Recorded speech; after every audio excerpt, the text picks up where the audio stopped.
नमस्कार, नादी टीवी में आपका बहुत स्वागत है और मैं हूं आपके साथ अनुपमा खोपरे। और बुलेटिन की शुरुआत करते हैं राजधानी भोपाल की बड़ी खबर के साथ, जहां सीएम शिवराज सिंह चौहान का आज जबलपुर और सीधी दौरा है।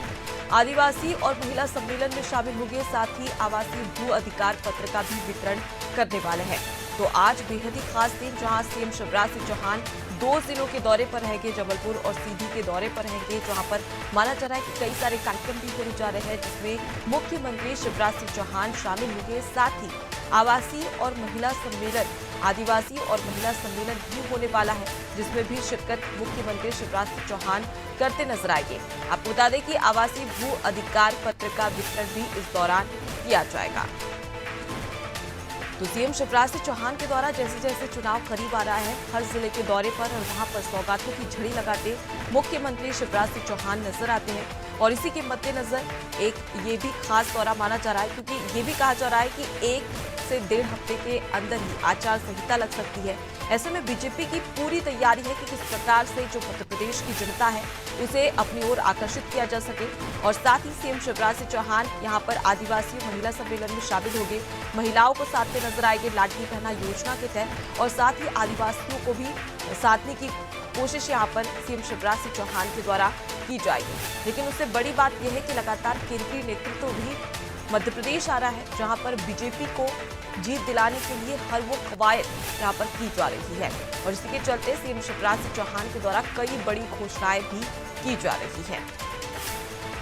जानकारी के लिए आपको बता दें कि 2018 में बीजेपी मात्र 109 सीटों पर सिमट गई थी, और ऐसे में कोई रिस्क बीजेपी नहीं लेना चाहती है। और इसी के चलते केंद्रीय नेतृत्व हो या सांसदों और केंद्रीय मंत्रियों को विधानसभा चुनाव में प्रत्याशी बनाना हो, या उसके साथ ही साथ सीएम शिवराज सिंह चौहान का लगातार हर जिले में जाना और वहां पर सौगातों की झड़ी लगाना हो, यहाँ पर पूरी रणनीति के आधार पर काम किया जा रहा है। और हाल ही में देखा था कि किस प्रकार से केंद्रीय गृह मंत्री अमित शाह लगातार मध्य प्रदेश आ रहे थे, चुनावी कमान उन्होंने संभाल रखी थी, हर एक आदेश निर्देश दिया जा रहा था पदाधिकारी कार्यकर्ताओं को, और उसके साथ ही साथ तमाम जो दिग्गज नेता है उन्हें भी इंस्ट्रक्शन देते गृह मंत्री अमित शाह नजर आ रहे थे। और देखिए, गृह मंत्री अमित शाह को राजनीति का चाणक्य कहा जाता है, और इसी प्रकार से उनके द्वारा जो रणनीति और जो स्ट्रैटेजी बनाई जाती है चुनाव जीतने के लिए, वो काफी कारगर होती है, और कहीं ना कहीं उससे बीजेपी को फायदा ही होता है। और इसीलिए गृह मंत्री अमित शाह ने मध्य प्रदेश की कमान संभाल रखी थी, जिसके तहत तमाम जो घोषणाएं हैं और इसके साथ ही जो स्ट्रैटेजी है उस पर तमाम दिग्गज नेताओं के द्वारा कार्य किया गया है। और इसी के तहत अब सीएम शिवराज सिंह चौहान का जबलपुर और सीधी दौरा, जहां पर वो तमाम सौगातें देते नजर आने वाले हैं। और देखिए, आवासीय भू अधिकार पत्र का वितरण भी यहां पर मुख्यमंत्री शिवराज सिंह चौहान करेंगे। यानी कि एक बार फिर से जबलपुर और सीधी की जनता, जिनके पास में जमीन नहीं है, आवास नहीं है, उन्हें आवासीय भू अधिकार पत्र का वितरण किया जाएगा। और साथ ही जो आदिवासी हैं उनके लिए एक सम्मेलन भी आयोजित किया जा रहा है, जिसमें जबलपुर और सीधी के तमाम जो आदिवासी वर्ग हैं वो इस सम्मेलन में शामिल होंगे, और साथ ही महिलाएं भी इस सम्मेलन में शामिल होगी। क्योंकि जिस प्रकार से लाडली लक्ष्मी योजना की बात करें या लाडली बहना योजना की बात करें, तो हर वो कोशिश की जा रही है, क्योंकि जानकारी में सामने आया कि आधी आबादी मध्य प्रदेश में महिलाओं की है। ऐसे में बीजेपी का आधी आबादी पर फोकस है, और उसके साथ ही ये भी कहा जाता है कि आदिवासी वर्ग जिसके साथ सत्ता की चाबी उसके हाथ। और इसी के चलते आदिवासी वर्ग को साधने का प्रयास भी किया जा रहा है, क्योंकि पिछली बार 2018 के विधानसभा चुनाव में जिस प्रकार से रिजल्ट आया था वो कहीं ना कहीं बीजेपी के लिए निराशाजनक था, और आदिवासी वोटर जो था वो बीजेपी से छिटक गया था। अब ऐसे में आदिवासी को किस प्रकार से अपने पल्ले में लेकर आया जा सके और आदिवासियों को साधा जा सके, इसके लिए भी हर वो कोशिश की जा रही है। चाहे वो बिरसा मुंडा जयंती के बारे में बात कर ली जाए, या उसके अलावा रानी दुर्गावती के स्मारक बनाने की घोषणा की बात की जाए, या फिर हबीबगंज का नाम रानी कमलापति रेलवे स्टेशन रखने की बात की जाए, तो आदिवासी वर्ग को साधने का यहाँ पर बीजेपी की ओर से प्रयास भी किया जा रहा है। ज्यादा जानकारी लेंगे, हमारे साथ में विशेष संवाददाता वैभव गुप्ता जुड़ गए। वैभव, चुनावी साल है और ऐसे में काफी कम समय बचा है, और इसी के मद्देनजर जबलपुर और सीधी का दौरा किस प्रकार से इसको समझा जाए और क्या कुछ इसके मायने निकाले जाए, क्योंकि महिलाओं को और साथ ही आदिवासी वर्ग को एक साथ साधते नजर आएंगे सीएम शिवराज सिंह चौहान। बिल्कुल अनुपमा, मध्य प्रदेश में होने वाले विधानसभा चुनाव की आदर्श चुनाव संहिता लगने में बहुत ज़्यादा वक्त नहीं बचा है। ऐसे में मुख्यमंत्री शिवराज सिंह चौहान ज़्यादा से ज़्यादा दौरे करके वोटर तक पहुंचना चाहते हैं। उन्हें शिवराज सिंह सरकार के द्वारा जो कामकाज किए गए हैं उनकी जानकारी देना चाहते हैं। तो इसी क्रम में महाकौशल संभाग में जौलपुर पहुंचेंगे मुख्यमंत्री शिवराज सिंह चौहान। विंध्य का भी आज उनका दौरा है, सीधी जाने वाले हैं। लाडली बहना सम्मेलन रहेगा, भू आवासीय अधिकार पत्र भी मुख्यमंत्री शिवराज सिंह चौहान वितरित करेंगे और उन्हें बताएंगे कि 18 साल की शिवराज सरकार के दौरान किस तरह से हर वर्ग का विकास की बात सरकार ने की है। क्योंकि भू आवासीय अधिकार पत्र वितरित करेंगे, सबसे ज्यादा महत्वपूर्ण होता है कि अगर किसी के पास स्वयं का मकान है तो उसकी आधी परेशानियां कम हो जाती है। सरकार भी यही चाहती है कि सब हर व्यक्ति के पास मध्य प्रदेश में जो रहते हैं उसके पास स्वयं की छत हो।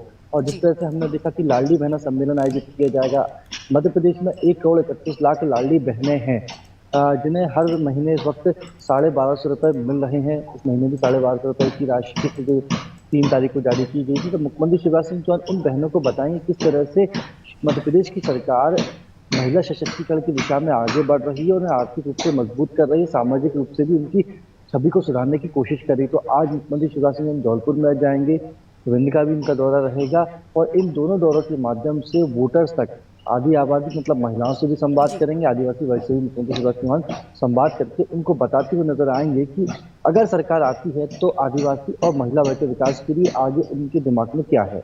जी, तो बेहद ही खास दौरा माना जा सकता है, जैसा कि आपने भी जिक्र किया कि आधी आबादी पर फोकस रहेगा इस दौरे से। और साथ ही साथ जिस प्रकार से देखा जाए कि 2018 के चुनाव में आदिवासी वर्ग बीजेपी से कहीं ना कहीं छिटक गया था, उसे भी साधने का प्रयास यहां पर सीएम शिवराज सिंह चौहान के द्वारा किया जाएगा। मैं लौटूंगी वैभव आपके पास, अगली खबर पर भी आपसे अपडेट लेंगे।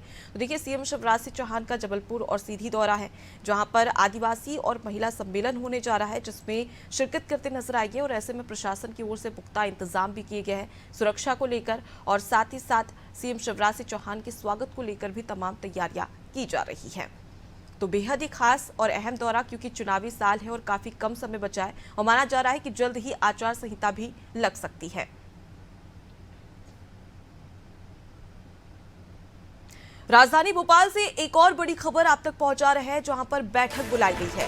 सूचना आयुक्तों ने बैठक बुलाई, जहां नियुक्ति के लिए आयुक्तों की बैठक बुलाई गई है। सीएम शिवराज सिंह चौहान की अध्यक्षता में ये बैठक होने जा रही है, जहां 3 आयुक्तों की नियुक्ति भी हो सकती है। आपको बता दें कि सूचना आयुक्त के साथ वर्तमान में 2 आयुक्त पदस्थ हैं, जहां नेता प्रतिपक्ष डॉक्टर गोविंद सिंह ने इस पर आपत्ति भी जताई है। वहीं 3 दिन पहले सूचना देने की बात कही गई है। तो देखिए, सूचना आयुक्त के साथ में वर्तमान में 2 आयुक्त पदस्थ है और इस पर कहीं ना कहीं नेता प्रतिपक्ष डॉक्टर गोविंद सिंह ने आपत्ति जताई है। उनका साफ तौर पर कहना है कि 3 दिन पहले सूचना देने की बात होनी चाहिए थी, उसकी बात भी उन्होंने कही थी, लेकिन उसके बावजूद भी इस प्रकार से अचानक से बैठक बुलाना, कहीं ना कहीं इस पर विपक्ष सवाल भी उठा रहा है। ज्यादा जानकारी लेंगे, सीधे रुक कर लेते हैं, हमारे साथ में वैभव लगातार जुड़े हुए हैं। वैभव, नियुक्ति के लिए आयुक्तों की बैठक बुलाई गई है, लेकिन इस पर कहीं ना कहीं नेता प्रतिपक्ष सवाल खड़े कर रहे हैं। दरअसल अनुपमा, बैठक मुख्यमंत्री शिवराज सिंह चौहान ने बुलाई है। मध्य प्रदेश में जो सूचना आयुक्त के पद खाली पड़े हुए हैं, इस बैठक को बुलाने के पीछे तर्क है कि मतलब जो आरोप लगाया जा रहा है कांग्रेस के द्वारा, नेता प्रतिपक्ष के द्वारा, उनका कहना है कि 3 दिन पहले बैठक की सूचना दी जाती है, उसके बाद बैठक को बुलाया जाता है। लेकिन सरकार के द्वारा, मुख्यमंत्री शिवराज सिंह चौहान का द्वारा बैठक को लेकर जो दिशा निर्देश है, जो नियम है, उसका पालन नहीं किया गया। जल्दबाजी में बैठक बुलाई गई है। तो नेता प्रतिपक्ष तमाम तरह के आरोप लगा रहे हैं, लेकिन इस बीच आज सूचना आयुक्त के जो पद खाली पड़े हुए उन्हें लेकर बैठक होने जा रही है। कई सारे नाम आए हैं, जिन नामों पर सहमति बनेगी तो जल्द ही हम देखेंगे कि उनकी घोषणा भी हो जाएगी। क्योंकि मध्य प्रदेश में चुनावों की आचरण संहिता जल्द ही लगने जा रही है, तो सरकार चाहती है कि जो भी काम पेंडिंग में है, जिन लोगों की नियुक्ति करनी है, उनको समय से पहले उनको नियुक्त किया जाए, इनके लिए आदेश निकाल दिया जाए, ताकि समय आदर्श आचार संहिता लगने के बाद किसी तरह की कोई परेशानी ना आए। तो इसी टाइमिंग को लेकर नेता प्रतिपक्ष गोविंद सिंह सवाल खड़े कर रहे हैं, क्योंकि वो कह रहे हैं कि 3 दिन पहले आपको हमें बताना था, जानकारी देनी थी, उसके बाद इस बैठक को बुलाना था, लेकिन आपने इस नियम का पालन नहीं किया। हालांकि आरोप जरूर लगा रहे हैं, लेकिन आज बैठक सुबह होने जा रही है। जी बिल्कुल, और इस दौरान 3 आयुक्तों की नियुक्ति भी हो सकती है, ये भी माना जा रहा है। लौटूंगी मैं आपके पास में, आगे भी आपसे बड़ी खबर पर अपडेट लेंगे। तो देखिए, नेता प्रतिपक्ष ने इस पर आपत्ति जताई है। उनका कहना था कि 3 दिन पहले सूचना देनी थी, लेकिन अचानक से सूचना दे दी गई। चलिए, अब अगली बड़ी खबर की ओर रुक कर लेते हैं। राजधानी भोपाल से एक और बड़ी खबर आपको बता रहे हैं, जहां पर कांग्रेस की ओर से भी चुनावी तैयारियां की जा रही है। आदिवासी वोटों पर कांग्रेस का फोकस है, जहां प्रियंका और राहुल गांधी महाकौशल में हुंकार भरेंगे।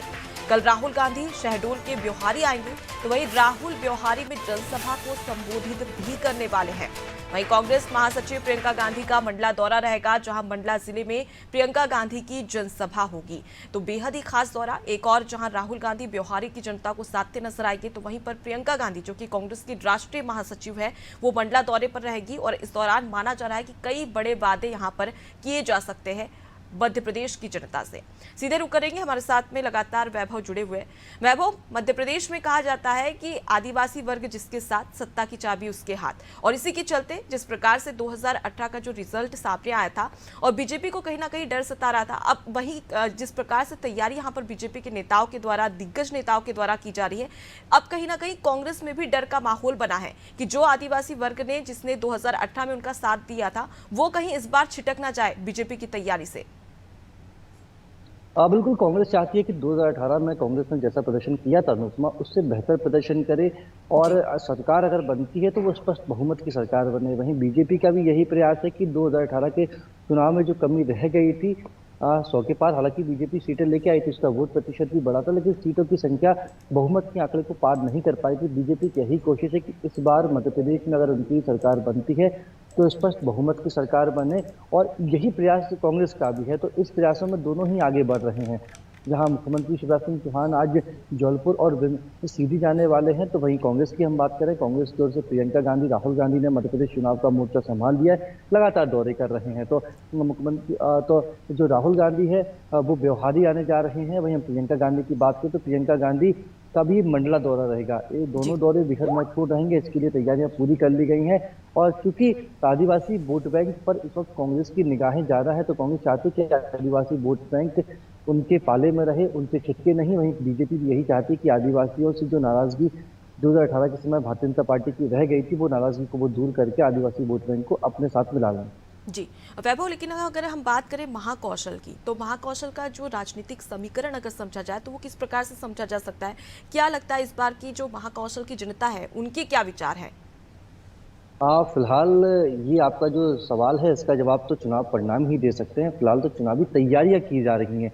अब जनता किसका साथ देगी, किसका विरोध में रहेगी, क्योंकि इस पर हमने देखा है कई तरह का जो सर्वेज भी होते हैं, सर्वेज में जो परिणाम आते हैं, लेकिन जो एक्चुअल चुनाव परिणाम होते हैं वो उसके इतर होते हैं। दिल्ली में जब आम आदमी पार्टी की सरकार आई थी, उसके पहले जो एग्जिट पोल की रिपोर्ट्स आई थी, वो रिपोर्ट्स कुछ और ही नतीजे बता रही थी, लेकिन जब एक्चुअल नतीजे आए वो नतीजे कुछ और ही थे। तो महाकौशल की जनता ने 2018 में कांग्रेस का साथ दिया था, कांग्रेस की महाकौशल से सीटें बढ़कर आई थी, लेकिन ये 2023 का चुनाव है, पूरी तरीके से सिनेरियो बदल चुका है। बीजेपी की ओर से महाकौशल में अपने दिग्गजों को चुनावी मैदान में उतारा गया। वो दिग्गज कितना प्रभाव डालते हैं, क्या जनता को अच्छे लगेंगे वो दिग्गज, ये तो खैर वक्त ही बताएगा। और ये सारी चुनाव परिणाम है, चुनावी रणनीतियां हैं, बीजेपी की रणनीति बना रही है, कांग्रेस की रणनीति बना रही है, लेकिन परिणाम किसके पक्ष में आता है ये अपने आप में बेहद दिलचस्प होगा। जी बिल्कुल, तो फिलहाल के लिए बहुत शुक्रिया वैभव, तमाम जानकारी हम तक पहुंचाने के लिए। तो देखिए, अब पूरी तैयारी यहां पर कांग्रेस की ओर से भी की जा रही है, जहां महाकौशल के दौरे पर प्रियंका गांधी और राहुल गांधी रहने वाले हैं। इस दौरान ब्योहारी में राहुल गांधी जनसभा को संबोधित करेंगे, तो वहीं मंडला की जनता को साधते हुए कांग्रेस राष्ट्रीय महासचिव प्रियंका गांधी नजर आएगी। और बेहद खास कार्यक्रम माना जा रहा है, क्योंकि पिछली बार महाकौशल में कांग्रेस ने बहुत ही अच्छा प्रदर्शन करके दिखाया था, और इस बार भी वो अपनी स्थिति को दोहराती है या नहीं दोहराती, क्योंकि एक बड़ा सवाल है। क्योंकि बीजेपी के तमाम जो दिग्गज नेता है वो भी चुनावी मैदान में उतरे हुए हैं और लगातार दौरा किया जा रहा है महाकौशल का।